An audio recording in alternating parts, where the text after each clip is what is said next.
सिर्फ साहब ये बताइएगा कि मर्द को कैसा दामाद बनना चाहिए, कौन सी खूबी दामाद नरोज खान होते ही 3 किस्म के, उनमें से 2 किस्म के तो फ्लॉप हैं। एक किस्म का दामाद जो है वो होना चाहिए इंसान को इखलाकी तौर पर। आप ससुराल में एंटर होते हैं ना, और आपके एंटर होने से वो लोग एक्टिव हो जाते हैं, चौकन्ने हो जाते हैं, बच्चे शरारतें कम करते हैं, घर में सफाई सुथराई आपको एक्स्ट्रा नजर आती है, खाने में 8-8 10-10 डिशेस बन रही हैं, बनती भी हैं। साले भी आपके सामने बोलने की जरूरत नहीं रखते, सास ससुर भी, और आप बड़ा इस पे प्राउड महसूस करते हैं। टांडे के रखे ने सोरे, तो आप फ्लॉप हैं। तफसील आगे बताता हूं। दूसरी किस्म के वो होते हैं जो कहते हैं जी मैं ससुराल जाना ही नहीं, मैं सोरे ना ताल्लुकात रखता ही नहीं, ना वो खुद सारी जिंदगी ससुराल जाते हैं, ना बेगम को, गमी खुशियों पे बेगम जाती है। वो लिमिटेड कर देते हैं ताल्लुकात को ससुराल के साथ, आप भी फारिग हैं। और तीसरे किस्म के जो दामाद होते हैं वो होते हैं जो होना चाहिए इंसान को। सही है। वो दामाद है कि जो जब ससुराल में जाता है तो ससुराल वालों को कोई फर्क ही नहीं पड़ता कि साडा जवाई आ गया, उन्हें कैसी गल है। आपकी नजर में वो अच्छा दामाद है? मैं कहता हूं बेस्ट है। उन्हें फर्क ही नहीं पड़ता कि जवाई भाई आया, जो घर में पका हो वो खा ले। वीआईपी जगह पे मैंने सोना है, ये उसकी डिमांड ना हो। एसी लगे हुए उस कमरे में सोना है, सर्दियां ने तो हीटर होए, ये ना उसकी डिमांड हो। चारपाई मिले, जमीन मिले तो मैं एडजस्ट कर जाऊंगा जी, आप इजी रहे। अपने ससुर की आंखों में आंखें ना मिलाए, देखे ना, अपनी आवाज को ससुर और सास के सामने या सालों के सामने बुलंद ना करे। सही। जिस हद दर्जा वो अपने वालिदैन की ताजीम करता है, उससे बढ़कर ही करे उनकी ताजीम।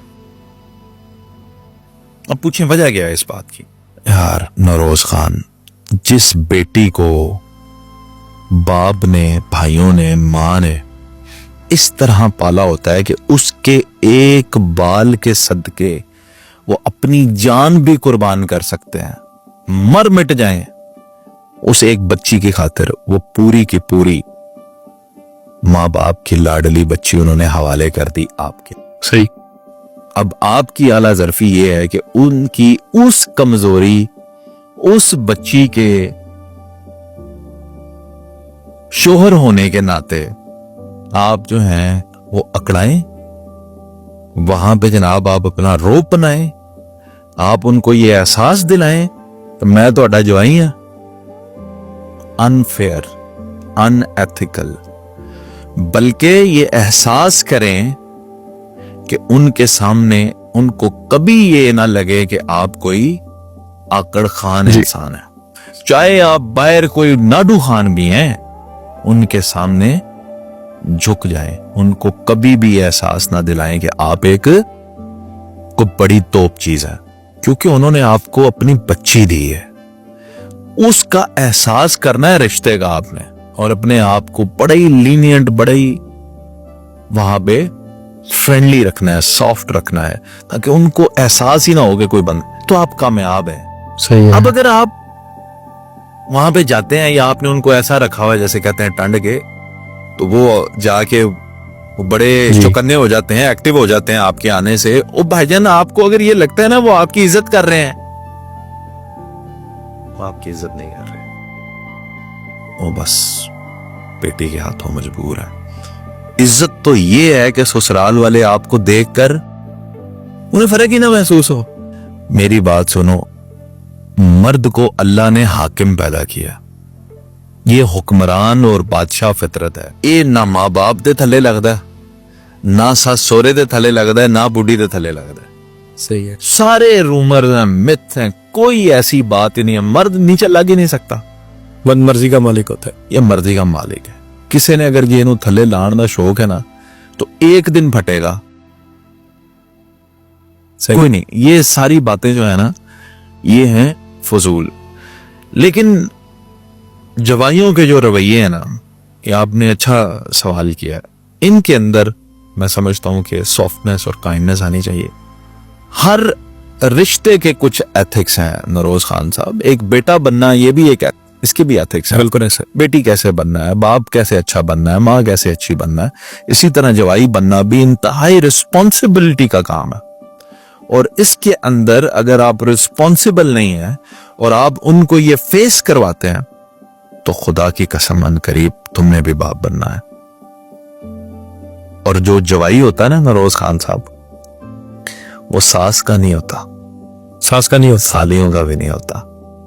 जवाई ससुर का होता है, वो कैसे? बेटी के बाप का होता है।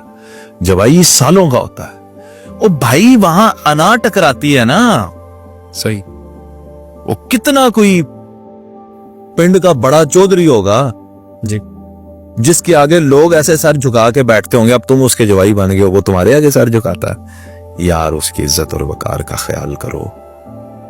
कितना मुश्किल काम है अपनी बेटी किसी को दे देना, अपने सीने को चीर कर, अपना दिल अपने हाथ में रख कर किसी को दे देना आसान है, बेटी किसी को दे देना मुश्किल है। जिसने तुम्हें इतनी कीमती शय दे दी, इतनी प्यारी चीज दे दी, इतनी नफीस चीज दे दी, तुम उसके सामने नाडू खान बनते हो तो तुम नाडू खान नहीं हो, तुम फ्लॉप खान हो। कोई एथिकल वैल्यूज नहीं है ऐसे शख्स की जो शख्स ससुराल में चौधरी बना हुआ है। जिस बंदे को देख के हम उसके ससुराल में उनको कोई फर्क नहीं पड़ता, वो नॉर्मल रहते हैं और वो उनके अंदर उनके बेटों की तरह, के फैमिली मेंबर की तरह जाके बैठता है, वो बंदा कामयाब तरीन दवाई है। सही। यानी उनकी सेल्फ रिस्पेक्ट डाउन हो ना जी, कभी भी ना। बेहतरीन सर।